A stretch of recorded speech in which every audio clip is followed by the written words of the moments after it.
Hi everyone, welcome to my channel. I'm AmorAntasia, and today's video is an updated video on my favorite foundations and concealers for women of color for 2018. This is basically the same list as last year, but with a few more updates on more recent foundations that I've tested for myself. Of course, this is not a sponsored video. Most of my videos are not sponsored anyway. These are also the best foundations and concealers for dry skin and also combination / oily, because I'm honestly a combination, but I know that there are other types of products that are good for dry skin also. Okay, so starting with the oily and combination skin, this is basically the matte category. Now I'm going to start with the most matte to least matte. The first and foremost one that's like really, circulating in the market now is the Maybelline Superstay foundation. This is a 24-hour foundation, and when I say 24 hours, it is 24 hours. And I do have a separate tutorial or separate review on each of these foundations, so you can go ahead and check those out. I'll link them in the description box, or I'll just link the playlist there. But it is very affordable. I think it's like $11.99 or $11 depending on where you go. It's at all drugstores, Walmart, even at Ulta. So this is honestly the most matte foundation I've ever experienced, even high end, honestly. And a lot of gurus are even comparing it to higher end foundations. And what makes it number one on the list for matte is that it actually stays matte for like 24 hours. I accidentally slept in it, which is totally nasty, but it is what it is. I did do a 9-hour wear test, and it was just amazing. Like, it was. And my whole T-zone is very oily. So for it being only 11 bucks or 12 bucks, it was a really good bang for your buck. Next is the Revlon Colorstay. Now this is a hands down favorite of mine since like 2010. Not to mention all of these, except for one foundation, has a chemical phenoxyethanol in it, and I just don't like it because it's banned in the UK, and I think that, well, I've seen that it has caused cancer in certain tests that they did, or what's the word? I'm off today. Research studies. So I try not to use these products at all. I've honestly thrown them away except for one of them, but I don't use it every day. So, it's just up to you and your consumption, but I did want to give that disclaimer. But a lot of you are saying that you don't care, so I'm just going ahead and giving you the tea. So, yeah, the Revlon Colorstay, it is a staple product. It's really, really, really nice. And they have so many different color shades, as well as the Maybelline Superstay. They have the same shades as the Maybelline Fit Me Matte and Poreless, but the Superstay is kind of new. They just revamped it, so they don't have as many colors as they do for the Matte and Poreless, and then the Dewy and Smooth. But the the Revlon Colorstay has a lot of shades. It also has different undertones, and you can also mix foundations. And I love that it has a pump. So hands down. Now, honestly, when it first came out, it was only like $8. Now it's like $12, $13 at Walmart. Well, at Walgreens. But Walgreens has buy one get one half off sale like every other week. But I think CVS does have sales also like that. But to get it the cheapest, go to Walmart. They're like $10 at Walmart. But hands down, go to. I can't say if it's 24 hours. I can't recall. But it lasts for a long time. Like all day workwear, at least 12 hours. And it's not like super matte, but it's like lightweight. It really reminds me of the matte Studio Fix Plus or Studio Fix Fluid or whatever. The Maybelline Matte and Poreless, it is matte, but it does not hold up as long as the other two that I just mentioned. But it is a good go-to. It is very lightweight. It kind of reminds me of the Fenty as far as it's lightweight, wear, but it's cheap. It's super cheap. It's like $7 or $8, and you can mix and match. And they have totally expanded their color ranges and their undertones. So I'm just like, kudos for you guys. Maybelline kind of showed us who's the boss, And then of course the Fenty Beauty. I did do a review on them, or on Rihanna's line, and to me it is. I guess you could say it's affordable. It was like $32, maybe $36, but I guess you could say it's more so high end, but it's not like $50. So some people still consider this as affordable. But I did like that the Fenty was very lightweight.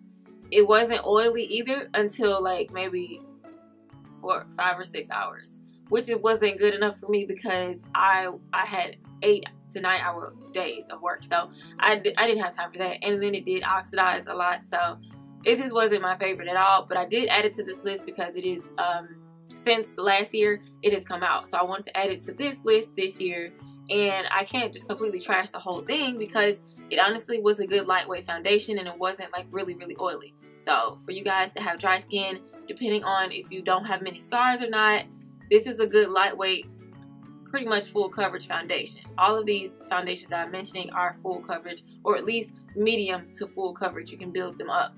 Last but not least, for the matte, this is my everyday foundation, the Neutrogena Skin Clearing Oil Free Makeup.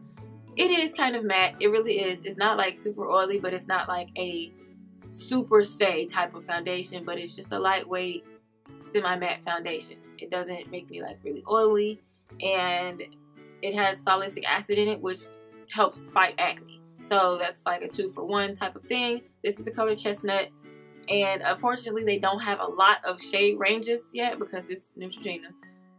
But this was the only foundation that did not have phenoxyethanol in it, so I can definitely wear it every day without being subconscious or thinking about, you know, getting cancer or anything like that. I try to watch what I put in my body and on top of it. So now moving on to dry. My number one for dry skin is the Maybelline Dewy and Smooth, because for one, it has the most color ranges and undertones, and then on top of that, it's a hydrating foundation. Like it's just bomb like that. It just is. And the colors are very similar to those of the combination and matte. So it's just hands down, and it's very affordable. It's like I said, $7 or $8. It's the opposite of the matte and Poreless line. So, and then it's available everywhere, like at Walmart, CVS, Duane Reade, Ulta, like everywhere that sells drugstore or Maybelline products. So that's just honestly like Revlon's foundations. Like the reason why I didn't mention a lot of Revlon's other foundations, like the no, not L'Oreal. I didn't mention them because L'Oreal products tend to break me out, their foundations, and the True Match is kind of oily to me. Like it's just, I didn't like it. And the total coverage, while it does have total coverage, it's just horrible. Like the transfer is horrible. These foundations that I listed have minimal transfer because that's very important when it comes to me and my clothes and hugging people and stuff like that. So I'm giving you like the whole scoop on the best foundations, literally. That's what I consider best. If there's less transfer, if it lasts, and it doesn't look like oily and stuff like that on my skin. So it's the same for Dewy and Smooth. So I've not tried the Hydra Boost foundation by, I think, L'Oreal, but from what I've seen, the Maybelline is the best. Next, okay, I do want to add the Fenty Beauty for this one too because it is lightweight. Like it's like semi-matte. So if you have dry skin, you can get away with it, especially if you use like a dewy setting spray. So, or yeah, dewy setting spray. And then on the opposite end, you could use a matte for you matte girls, dry skin, or combination oily skin. You can use a matte or mattifying setting spray. I have the Urban Decay. I'm looking at it, that's why I looked over there. I have the Urban Decay All Nighter, and then I have the Wet n Wild. Those are my top 2 setting sprays. So yeah, Fenty Beauty has to go on that list too because it was very lightweight. Very lightweight. It was like barely there, honestly. So the price is like about $34 to $36. Last but not least, the NYX Total Drop. It's another barely there foundation. To me, it doesn't have that all day last, but you know, you can use a setting spray or something like that to boost that, you know. So those are my opinions on the best foundations for 2018. Now moving to concealers. I still have the LA Girl Pro HD Concealer at the top of my list, but because it contains phenoxyethanol, I had to trash it along with my color correctors, and I had to dupe it for the Nika K Pro HD concealers, and they also have the orange and I believe the yellow color correctors, and I'm wearing it now.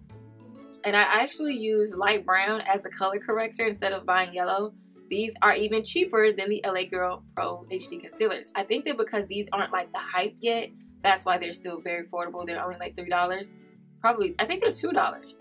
But the LA Girl used to be $2, but now it's like $6, which is not bad at all. But this is definitely my hands down top concealer of the drugstore, because I've tried the Fit Me. It did not work for me as far as like concealing like bags and dark circles and dark scars that I have. It just wasn't it. The Wet n Wild didn't cut it for me either, the photo focus. So I like how these photograph. They don't give me any flashback. The foundations that I mentioned also don't give flashback. So this is why this is the ultimate updated best drugstore affordable foundations and concealers for 2018. So that basically wraps up this video. Comment below what your favorite foundation is and why, and then make sure you check out my reviews for some of these foundations so that you can get the full outlook on them before you go to purchase. I do this all the time before I purchase a foundation. I actually have a brand new foundation I need to try. This is the Rimmel Lasting Finish 24 Hours Breathable Foundation. Longwear foundation, same thing. I'm going to try this. This is the color Deep Mocha 504. And I'm going to let you guys know how this works out in my next couple of videos. So please give this video a big thumbs up if you guys enjoyed the video or if you took anything good from it. And make sure you subscribe, and see you guys in my next video.